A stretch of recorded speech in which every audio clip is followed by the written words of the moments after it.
Così mi spiace, anche grossanete.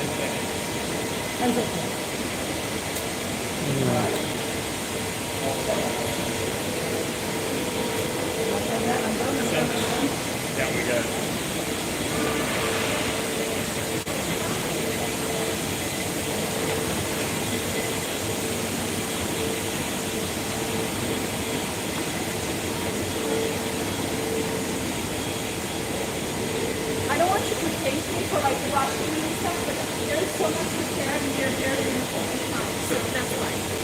So I said that the antiprotons are the problem. This comes also, right? Antiprotons are the problem. And we said we use 35 gigaelectron volts, doesn't matter, very, very high energy, proton beam. We shoot it to iridium target where we create the antiprotons. Now, the way that I like to explain this to kids, if you were with me on the Atlas tour, I already used this example of strawberries. So if you have two strawberries, you smash them together. In the real world, you get a strawberry smoothie. In particle physics world, you get apples, bananas, watermelons, and then scientists pick and choose which of these watermelons they want to look at. Now, this is what happens here, except for instead of shooting protons with the protons, because we like to smash things at CERN, we smash protons with the particle. Now, this is a unique place because everywhere else at CERN we accelerate particles, except for here where we de-accelerate them. The main reason for that, probably the only one, is that when you accelerate particles at a high energy and you collide them, you're interested to see what comes out of these collisions, but you're not interested in using the things that come out of the collision. Here we want to use stuff to make our antihydrogen, so we want to slow it down as much as possible, as Barbara already explained. Now, once we create antiprotons, they go into all different directions, they have different energies. So what we do, we use a magnetic field to focus the antiprotons of specific property of 5.4 gigaelectron volts, I believe, to make a beam. And then we send this beam into this big circle. It's called antiproton deaccelerator because it deaccelerates things. It starts in the corner over there and goes below us, and we are now standing on top of it. And I'll show you the entrance to the antiproton deaccelerator. So antiproton deaccelerator, when I was working here some years ago, it was the only deaccelerator we had. And at the time, we were only able to send antiprotons to one experiment at a time. So we had shifts, weekly shifts, 8 hours. Each just gets the antiprotons, then base, then alpha, and then again, you know. But then scientists said, let's build something that's going to deaccelerate antiprotons even further. And not only that, let's also make sure that multiple experiments can get antiprotons at the same time. So I think 3 experiments can get antiprotons now at the same time. And so that's why we built ELENA, the small circle. ELENA is special because obviously it gives us even lower energy antiprotons. It gives antiprotons multiple experiments at the same time, which means that by building ELENA we increase the efficiency of the polar antimatter factory for insert a large number. You can like your excuse. So the ELENA is also special because it's one of the rare machines that's actually above ground. And it's really beautiful, and you can see her, she's just behind you. So if we go this way, you can see ELENA. And here there are only 3 things that I would like to point out for you because I'm aware that a lot of things I'm going to say are going to be forgotten. So these are 3 things I want you to remember. Dipole magnets, everyone talks about it because we love magnets. Dipole magnets mean to steer the beam, as you know. And here is a kind of version. These are the purple blue things. Those are the dipole magnets because they're so small. we have to just size it. So we do this, we have larger one and then the biggest one, which is like little one that we saw about search. Now, somebody who wasn't really up to before, can you say how many dipole magnets are in the LHC? 1,232. No, 1232. yes, 1, 2, 3, 2 dipole magnets. The way you can remember it is the 1, 2, 3, 2. So it's 1, 2, 3, 2. Way to remember any questions. The second thing is like orange. These are the quadruple magnets. So this is the quadruple magnets and then I'll have the modern ones. There are these two properties. But to me, two blue powers. Used to slow down like the alcohol one. And the way that you do it. And in the first power, they release electrons. Now they're not meant to be stored. The electrons are much smaller mass, they're much smaller energy, and they travel together to the second power. So what happens in this transfer of them together is that electrons take the energy away from antiprotons, slowing them down. And then when they reach the second power, we extract electrons. And antiprotons are left to have smaller energy. The reason why I find this interesting is because my first question was, anyway, they're both negatively charged. How do you extract something essentially magnetic field? They use strong enough to impact electrons, but not strong enough to impact 200 times bigger antiprotons. So this is something I want you to take with you. Now it's moment for you to speak for yourself, and I can also go out and take a look at the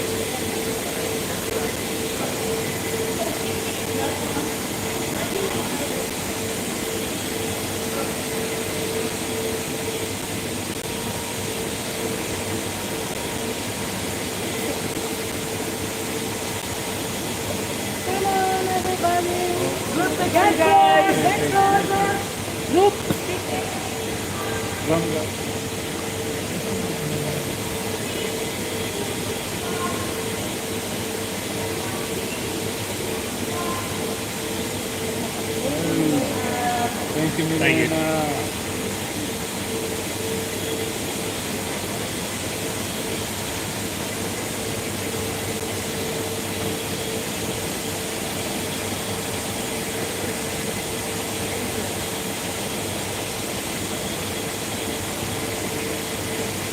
So the yellow thing, like I will mention briefly my journey later on, but I was trained to be a theoretical physicist, and me working here was my first experience as experimental physicist. And that yellow thing is a crane that's used to transfer heavy things or helium and liquid helium and liquid nitrogen to cool down the magnets. But in order to do that, the REACH experiments hire people to do it. Core experiments like mine had people do that for them. So I actually had to go into training how to operate a crane, which is something I never thought of doing. And I also had a training in cryogenics. And I'll mention like a fun fact about my experience with that when we moved to the other side.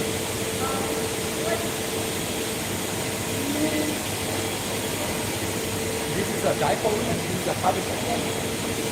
But this is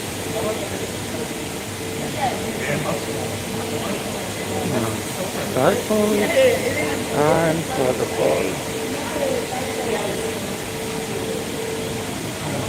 Oh,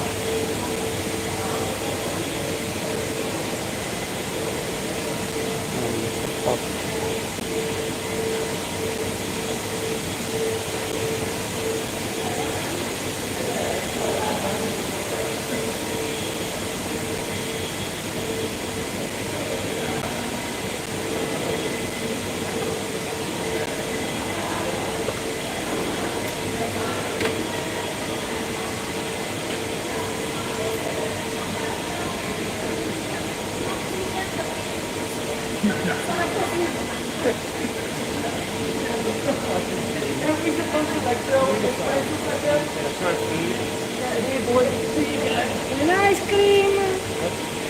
Banana.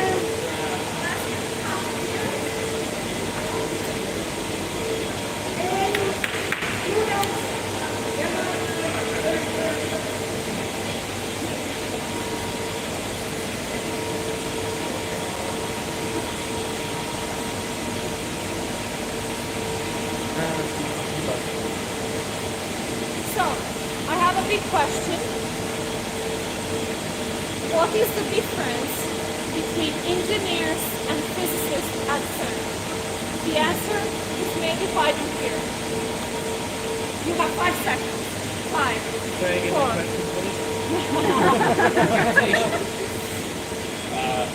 So, if you look at these cables here, this black, orange, white, this is cabling done by engineers. Turn around, see the physicists.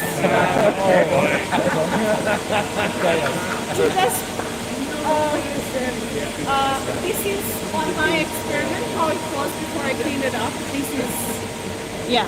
Yeah. Okay, so this was on my experiment. This was cabling. This was cabling done by. So this is on my experiment. Yeah, I cleaned it up. But it's better It's now. like in India. So the reason why I want us to stop here is the following. So D-bar is the youngest of the all experiments. I will just, sorry, I turned my camera. Is the youngest of all the experiments that were built here in the factory. And it's the third experiment that he's working on the third experiment ever to propose the gravity measurement on antimatter. This one. This is here. It's D-bar, this one, yeah. So the reason why I'm talking to you is, even before I came to CERN for the first time, the most fascinating experiment to me personally was physics. I just ended up working there, but even before I came here, it was the most fascinating to me because it was looking at the gravity measurements on antimatter. And the reason why I find it fascinating, obviously, is the whole point of all the antimatter experiments is looking at the differences between matter and antimatter, comparing the two, and trying to find where the difference is, because that's a Nobel Prize. So obviously I wanted to be in a field that maybe is going to be a Nobel Prize winning experience, or at least I'm going to, be in the same building as a Nobel Prize winner. But I never thought I could actually work on something like that. But it was the most fascinating experiment. But the other more important reason is discovering the thinking behind the gravity experiment. And this is something you can think in your classes. I mentioned that there is this big question, how do we exist? And I kid you not, she already mentioned it. If you measure anti-gravity with the free fall and the horizontal projectile, these are things that you introduce to your students in their first or second year of physics. You will all have these assignments that you give them and talk about it. So to me personally, it was so fascinating discovering that something so simple that I thought it was completely useless in school was used to answer one of the most fundamental questions that you could have. And obviously, if you ignore the whole part of making the amplified, that's a different part. But once you have it, everything else is just basically very you show to your students. And I think this is a very nice opportunity when you introduce this topic in your class to make the power people to use the topic. Because I remember me thinking, yes, rock things in their fall, why do I need to find it? But now you can actually make it beautiful fundamental. To me, that is one of the most fascinating parts. And then your students are also familiar with the legend of Newton and the apple and the gravity. You can tell them that here our apple is hydrogen atom and our anti-apple is antihydrogen. And what we want to do is drop an anti-apple and see if it's going to fall. The same fast, or is it going to fall off? Because actually the treatment that the actor falls on the ground is an overtime. And this is something that you can connect to already speak and that they have familiarity. Thank you very much. The other thing about all these experiments, so it was kind of mentioned the gravity measurements that were already done. It's a completing experiment. I like them. I do have some opinions, but the way that you can explain this, if you ever want, to your students, is you can imagine a bathtub filled with tennis balls.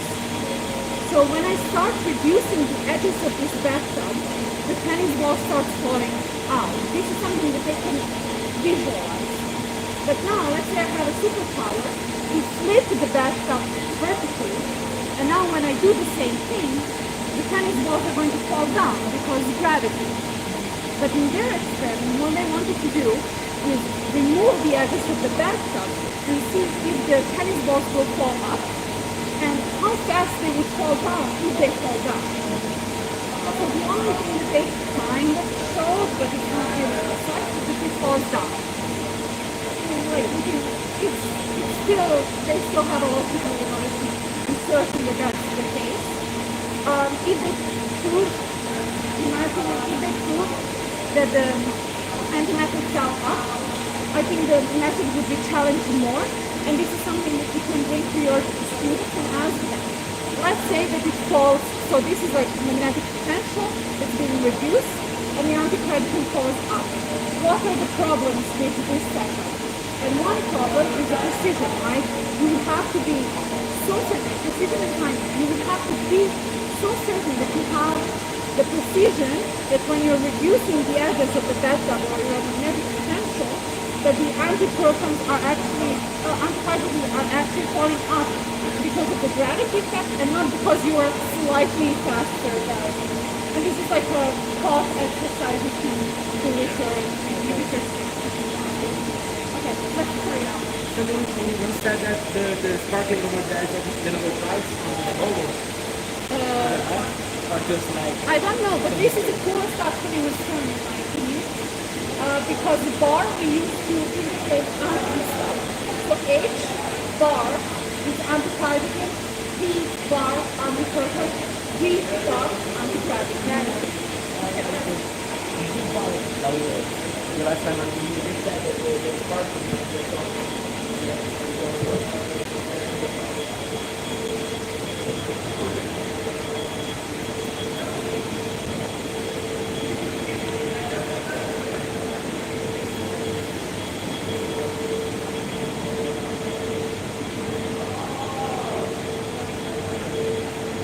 Now everyone to be careful with the stairs.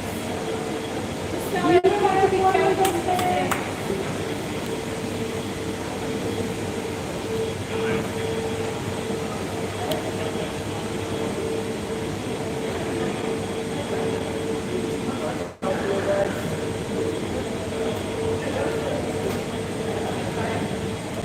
The cables.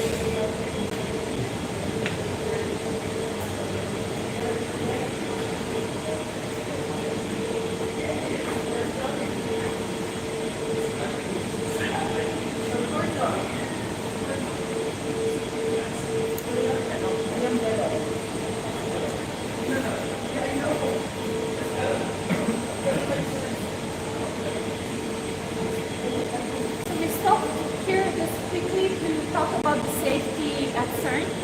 So every experiment, you've seen it once, you've seen it a million times. Every experiment at CERN has a buffer zone and has this thing here behind me.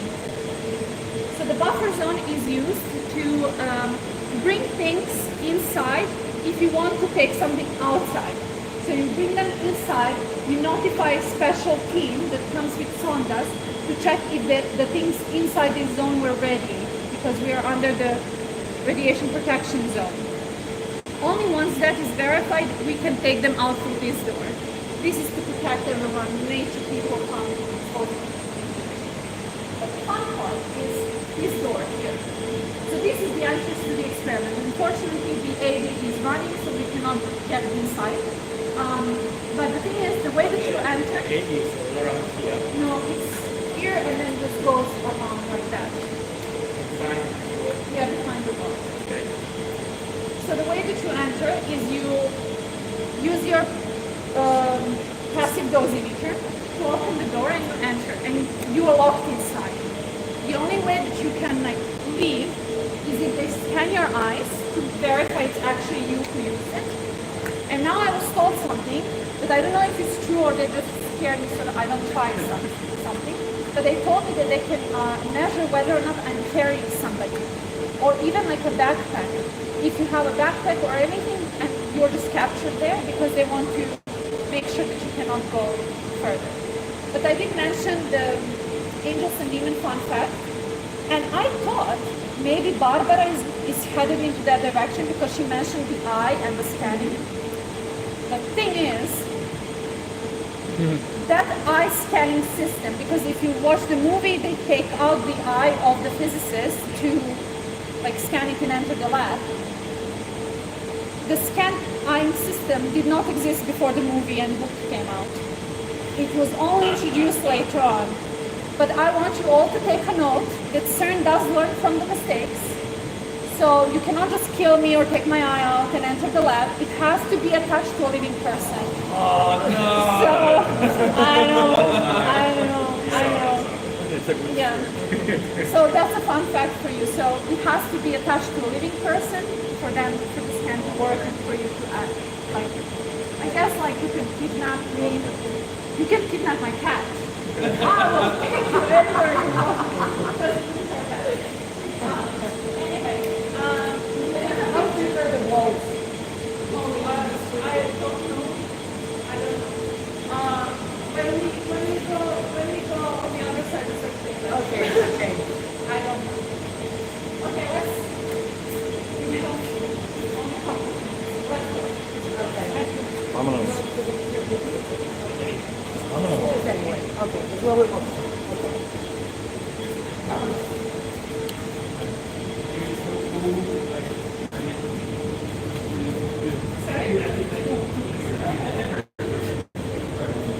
And you see, we have some art for you to make.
Let's take some pictures because we don't have much time, so let's talk about my experiment.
No, Tony, you and Jeff. I don't mind. Please do not.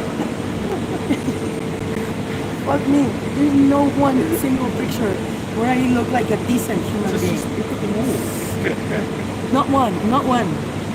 Sorry. That behind is Here you look like a Vice Smurf. winner. Okay, this one. He's convinced me as well.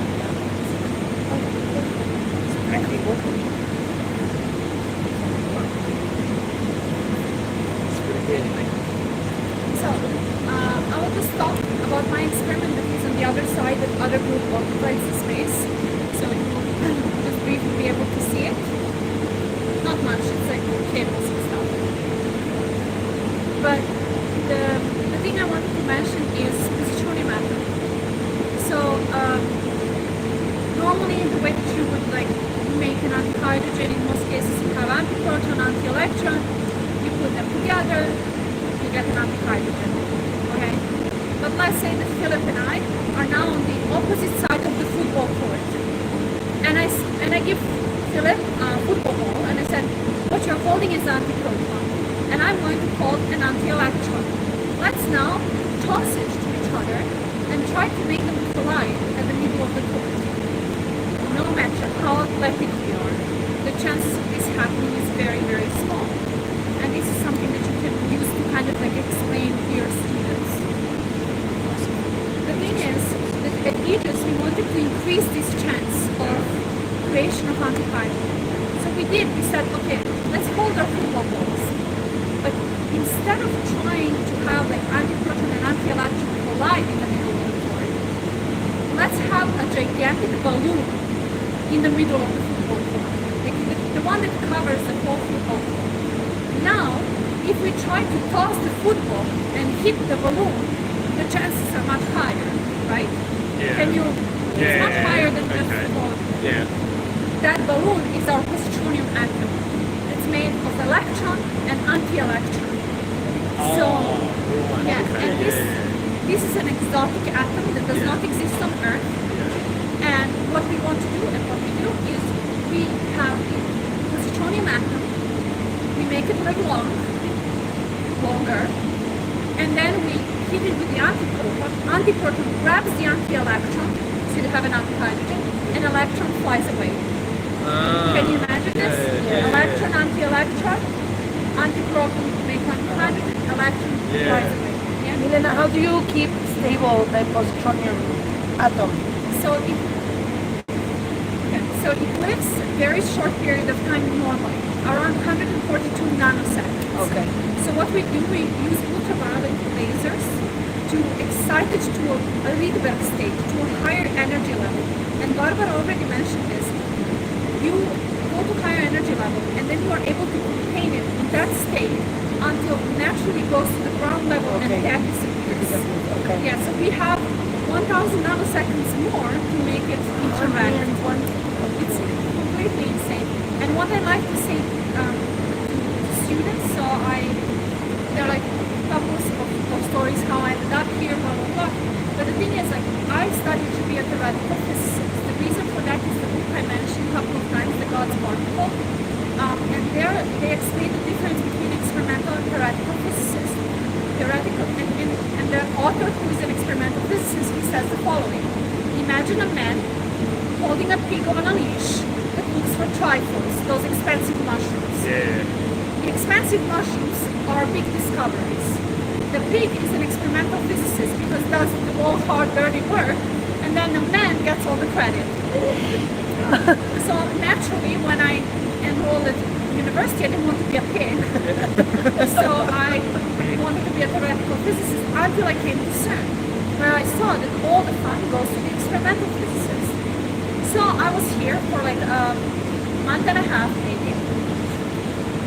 But closer to 2 months, doesn't matter.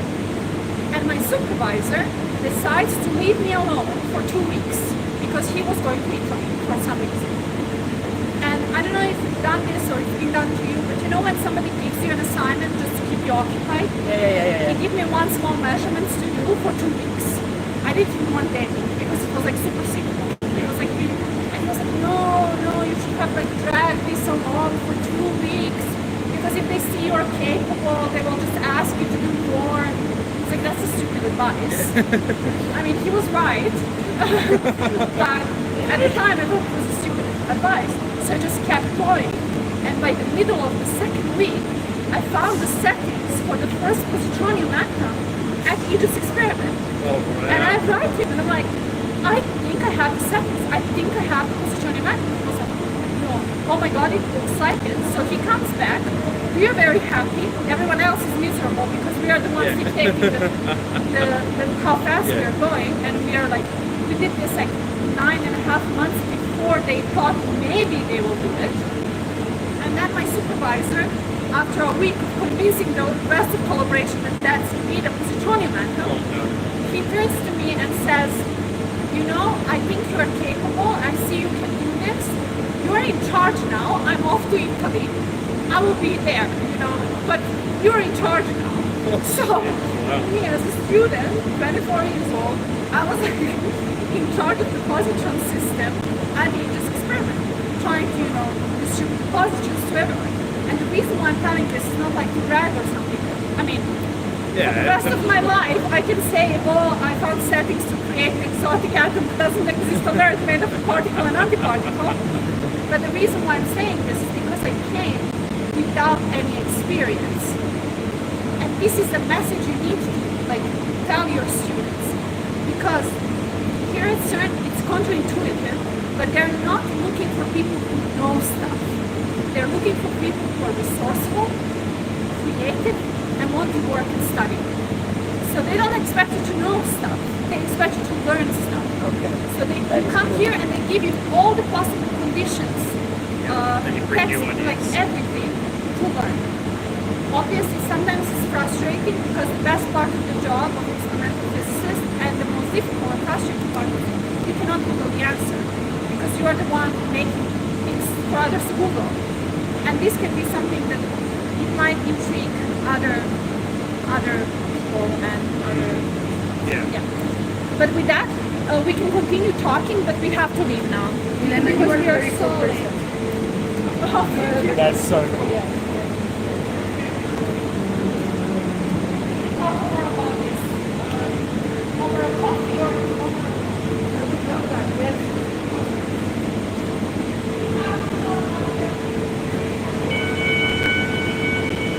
Did you make that? Wasn't me? Sorry? Yeah. Sorry, guys. Oh. Jump magnetic field. Machine defibrillator.